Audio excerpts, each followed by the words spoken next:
Hi, I'm David Allen Lambert, and I'm here with Terry O'Connell. We're your virtual historians. We are really honored to have a guest from 12 hours in the future. So I guess VR and time travel is our guest. We have Shane Clemenson from Australia with Clanview. And I met Shane at Roots Tech London, which seems like a million years ago now, Shane. It does. Hello. Hi, Ed. Welcome to the show. I know Terry and I are really excited to learn more about Clanview. I know our viewers are both VR enthusiasts, historian enthusiasts, of course, family historians. Most of us have dabbled in our own genealogy one way or the other over the past. And I think that Clanview has a way of presenting a family tree more than just having it on a sheet of paper. So I'm going to let you tell us about how this all came about, because I'm kind of curious on the backstory. And I know that we probably talked in London, but I figured everyone else wasn't listening until now. Hi, David. Hi, Terry. Yeah, no, thank you very much for having me. It does seem like a long time ago since we spoke, David, in Roots Tech London 2019, I think it was. Mhm. The best way to think of Clanview, really, it's for anybody who's done any family history research, whether it's 3 weeks, 3 years, or 30 years. Essentially, it's trying to find a convenient way for people to publish. And I guess it's looking to replace some of the traditional methods that have been used. It doesn't necessarily have to completely replace them, but it's just trying to improve on how things have been done for a long time. So Clanview is really, it's all about trying to publish a family tree in a convenient way. So it's a push button method. It doesn't require huge sheets of paper. It doesn't publish things as a giant chart. It's not a long sequential book. It does it as a 3D family tree. So it combines quite a few elements, but yeah, in a nutshell, it's all about saying, it's 2021. If you want to, capture and, publish your family history, then why not do it as a 3D family tree and use that as an interactive form that you can share with anybody and anyone who receives it. There's no strings attached, basically. So it's all about breaking down those barriers to sharing what you've gathered. So the idea is you can share a link and people can open it up on any device and they start exploring their family tree in 3D and start digging into what interests them. I think that's one of the things about genealogy is we try to get the next generation interested, the kids. And I think the idea of being able to put on a VR headset and explore, I mean, it's one thing to explore your family tree, but in Clanview, you really are exploring that whole tree. I mean, you're traveling the family tree, climbing it in a way. And I think that's really what was fascinating. And I know there was a great amount of crowd around your booth during Roots Tech London. And I wish that I had more time. We chatted a bit and I said, we need to talk more about this. And even back in 2019, VR historians hadn't even come about. And I do, of course, extreme genes. And I thought to myself, I said, this is great. We have to talk about this. And I mentioned when we did a recap of Roots Tech London, I talked about the exciting things I saw. And they were, my top 6 things, and you guys were in it. And I'm really thinking now, how long has Clanview been out? I mean, you were there at Roots Tech London in 2019. Was it a relatively new product then? So it did have a long lead time in development. So, essentially this is our 5th year. So there was about, it's a pretty long road innovating a new product. There's a lot of development of prototypes and trial and error. We try to work with other groups. I started the company in 2016. We developed a prototype in 2017 and started working with people and getting them to try it. And then really we started getting the word out there in 2019. So with things like Roots Tech, obviously visiting conventions and expos, things like that to get the word out. And then I guess in earnest, we really started trying to spread the word more in 2020. So it's going great. We've had over 2,000 signups in the last 12 months. So excellent. Excellent. Yeah, so that's really promising, and it's exciting to see just having people interested and people, well, from what we've seen, people are searching for ways to for new ways. They're saying, well, I tried printing out my family tree, but it was a 5 or 10 meter long printout, and I only had 300 people in the tree. And then they're trying to find a solution. Is it a giant circular chart that is fixed and it may be difficult for other people to read? And we're just it's definitely a challenge. People do resist change, and people are comfortable with things like paper, but we're saying you don't have to just replace those methods. You can actually try something new. And yeah, and as you say, there's a whole range of generations that you can interest without those obstacles to them looking at it. Now, just out of curiosity, is there an actual limit? So over here, we use the term gateway ancestor to someone who may have a potential royal line. And, and then all of a sudden you're going back 40, 50 generations on some lines, whether or not they're valid. But the idea of being able to see beyond, say, your great great grandparents, is there a generational limit on Clanview? Well, at the moment, we limit it to 20,000 people, but that's really a product-based choice at the moment. So I've tested with family histories as large as 50,000. Wow. So 50,000 people. I mean, another reason why Clanview was invented, because it's in the 3D space, right? It's in that virtual space. So you essentially explore and expand branches for as far as the eye can see within that virtual space. So again, that's one of the core principles of trying to use Clanview in that 3D virtual space is no, there's really no limit. At the moment, as I say, it's a product-based choice. And we found 20,000 people seems to cover, most. It would fit mine because I still have brick walls, even though I've been doing this for 40 years. Terri, I know that you test drove Clanview for the first time just recently. You want to give any input or questions that you have? So I spent some time this afternoon on it. I uploaded my gedcom, and I just want to say kudos to whoever did your page for that, because they gave directions for wherever your tree might be. That's brilliant, because I'm always the one that my mom calls, hey, how do I do this? So I thought that was really smart, because sometimes people really just don't know. It took moments really to upload my gedcom. I want to say at the on my trial, it only uploaded 1,000 people, I think was the max they were. That's right. For the free trial, it's limited to 1,000. That's right. Okay. So I let it do that, and I clicked on the little button. It took me to the 3D view of it and showed the little worlds kind of moving around. And it was really simple to go generation to generation. Just, click, click, click, click an arrow if you want to go further back. I liked that. But what I really liked, and it's the silliest of things, is that every little 3D person, their clothing was the flag where they were born. I thought that was really cool. When you clicked on, let's say I clicked on my great-grandfather, Dennis O'Connell, you get his little card, and as you scroll through the card of his information, you get down to all the sources. So it has all my ancestry sources connected to it. So it really is a cool way to show a younger generation, maybe get them interested, but to have all that pertinent data there too. So important. You've struck on a few things there. I mean, that's right. We display a figurine which represents each person or each ancestor. We display them in the flag of their country of birth, and it's all about the visual. So it's one of these things where you can look at different views that you can display as you expand. There can be an ancestor view or a descendants view or multi-union or multiple marriages. Yeah, there's various views, and essentially by looking at a particular branch or whatever, you immediately get an impression of what's happened. You might see how ancestors have moved from one country to another, and you can see the flags changing, and you haven't even read anything yet. So that's one of the big things we want to do. So it's an interesting thing to talk to people who are also especially passionate about, researching their family history, because, they love it. It's their hobby. They really get into it. But with Clanview, we're trying to think about everybody else. Everybody has an interest, it's unavoidable. I think it's built in.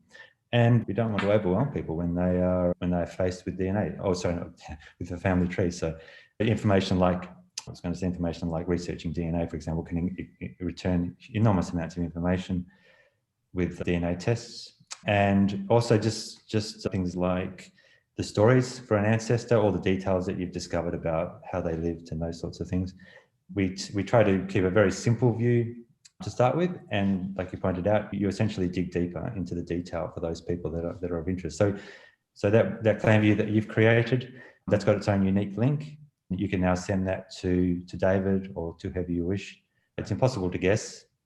They click on it, they open it. If they're on their iPad or they're on their Android tablet or whatever they're on, they open it, they start exploring it, but they're not immediately hit with a wall of text with a whole lot of information. It's not presented in a serial manner, a sequential manner. It's there for them to start exploring, and then they find someone they're interested in, they open up the detailed dialogue, and then they can start reading through their stories. And if there's links, they can open those links to photo albums or articles from when they served, in a war or something like that. So you've touched on, some of the things we're trying to achieve with Clanview, yeah. That's excellent. And one of the things I was saying to Terry earlier is that historians are always trying to find a way to engage an audience. I mean, you go into a colonial home in New England, and you can look at paintings on the wall, or you can see a flat chart. What an amazing thing to have a terminal there that people could say, well, I think that my family may have lived here, and then search through it, or to see all the families that lived there. So outside of your own Clanview for your family, I think this has a lot of application uses for house museums, or for a historical society, or for perhaps a presentation that someone's doing to a family association, or even to explore this if they were going to publish a book on the family, and they had to go before a Zoom meeting and say, listen, this is what I've done. It's a lot more impressive, in my personal feeling, is to see it visually like what you've produced than it is to say, here's another chart. And then just here on the chart, you can move into it, you can explore it. So I really think the sky is the limit. And I really think that VR, the component of sliding, your phone into it. Have you looked into anything where, like, I know right now, Terry and I both use an Oculus, and we can go onto the web. Can I go onto the web right now? And if I had a tree up there, can I view it that way? Yeah. So we support about 5, I think, proprietary devices, I guess, via headsets. But our main goal, and so essentially, if those devices run a browser, just like you have on your phone or your personal computer, and if they've got a browser and they're compatible, then you click on the link and you open it. You open it in your VR device. So what we were very keen to do was to make sure it worked with Android phones. So that's obviously that's the Google Cardboard solution, which is that goal to make VR universally accessible. It's about, and that's very much aligns with what we're trying to do with Clanview. We're trying to make it that there are no obstacles, whether you want to explore it as a simple 3D diagram, or you want to be immersed within that 3D space in the VR space. Then open that link on the browser, and whether you've got the Android phone with a Google Cardboard headset, or whether you've got the other VR device that's compatible, and start exploring that way. So it's always hands-free, because that's how it works. You don't have the hand controllers like you do with the dedicated VR headsets, but with an Android phone you can still explore it around. But we're just trying to make that as accessible as possible to as many people as possible. That's excellent. Well, I know that a lot of people are going to want to actually try this out, and Terry and I will have that link available. Is there anything that's going on right now? Like, if people try it out, is there a special that you have running for any certain amount of time, or anything going on that people should know about? No, thank you. We do have a promotion on it at the moment. So we're just encouraging people to sign up for our free version and try it out. So the free version gives you a limited free trial with access to all the features.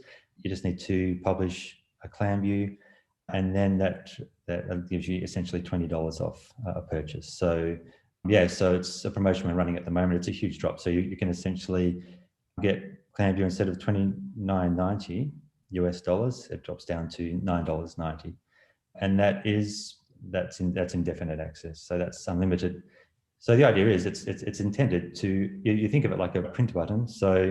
But it's a publish Clanview action. So the idea is, once you've signed up for the Clanview products, and you've got the full version, you can publish your latest family tree data as many times as you wish. You can share it with as many people as you like, which is simply sending them that link of the latest one, that unique link that each Clanview has, and they can open it and explore it on any device for as long as they wish. So for as long as you have that published Clanview available.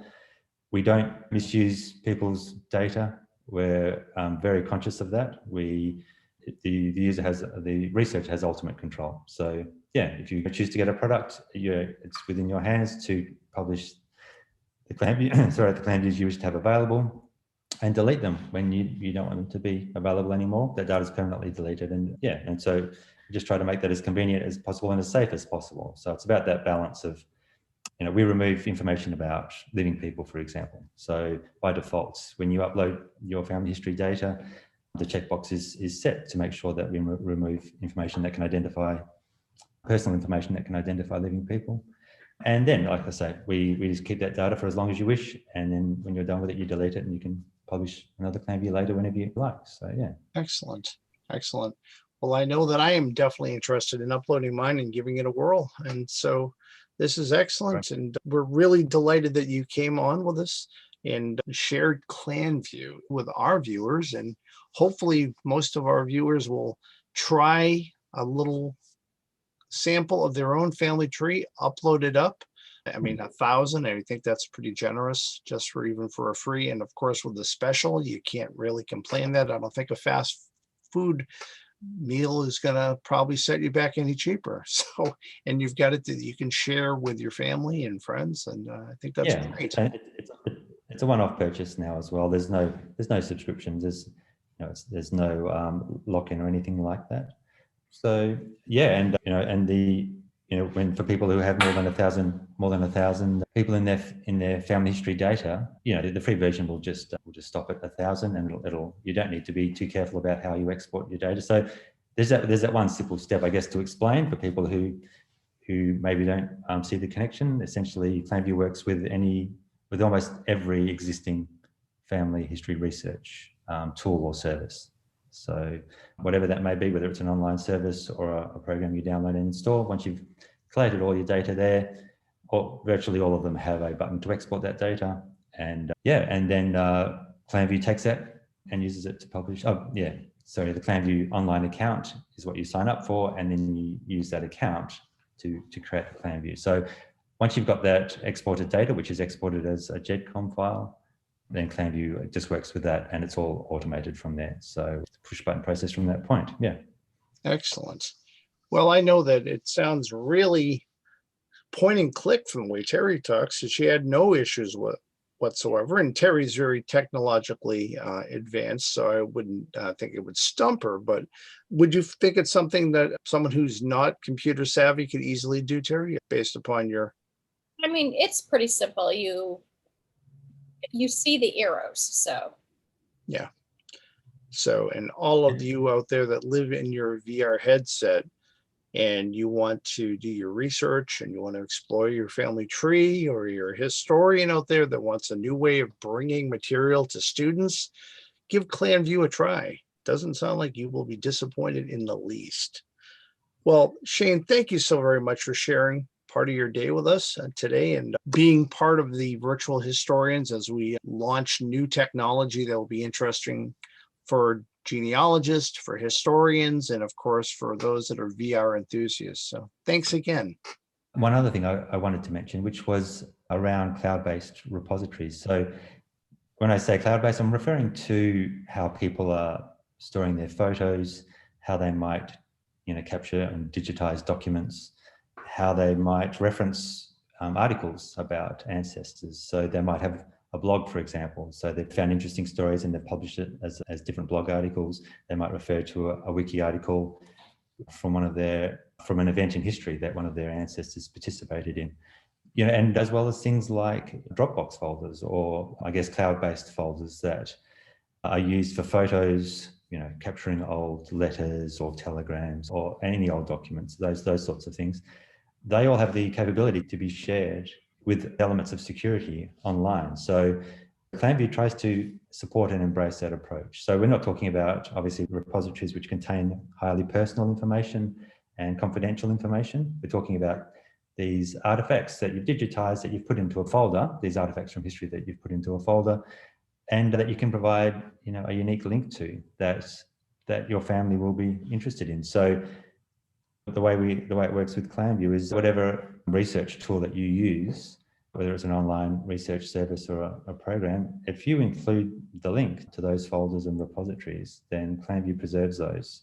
So once you've published a Clanview, when you share it, and people are exploring the 3D family tree, they click on the answers that they're interested in, and they can see those links. So they can open up that cloud-based folder, which contains, photos of that person, or they could click on that article or that website, which opens up and shows them the house where they lived, or which has some historical significance. So, yeah, I just think it was worth mentioning that in that way, Clanview becomes, the window to all of that rich family history, and because of how it works, it's up to the individual to, I guess, explore and uncover that in terms of what interests them. Excellent. Well, I think that cloud-based storage is really one of the things that a lot of people have to embrace with the world we live in now, with more digital files. And I know that I'm collect countless thousands of files during the course of the year, maybe just by emails or photographs. And of course, Clanview now offers another way of preserving that and displaying. That's wonderful. It's great to know that it has that capability as well. That's excellent. I mean, and we just hope people will give it a try and find out for themselves. So we, as I say, we take care to look after people's data. We don't expose personal information, and the user has full control. So the researcher is in control of what's available and what's not. So even if people want to try it out for a short period, that's absolutely fine. So yeah, we hope people will give it a try. Well, I hope that some of the VR enthusiasts, historians, genealogists out there give Clanview a test drive. I think the price is right, and I think you really can't complain for something that would cost you less than most average fast food meals these days. So Shane, thank you for coming and being with us today. As virtual historians, we are delighted to welcome somebody from the future, 12 hours in advance. And we're really pleased that you took your time today to share this with us. Well, that's all we have for this episode of Virtual Historians. Until next time, virtually yours. Take care.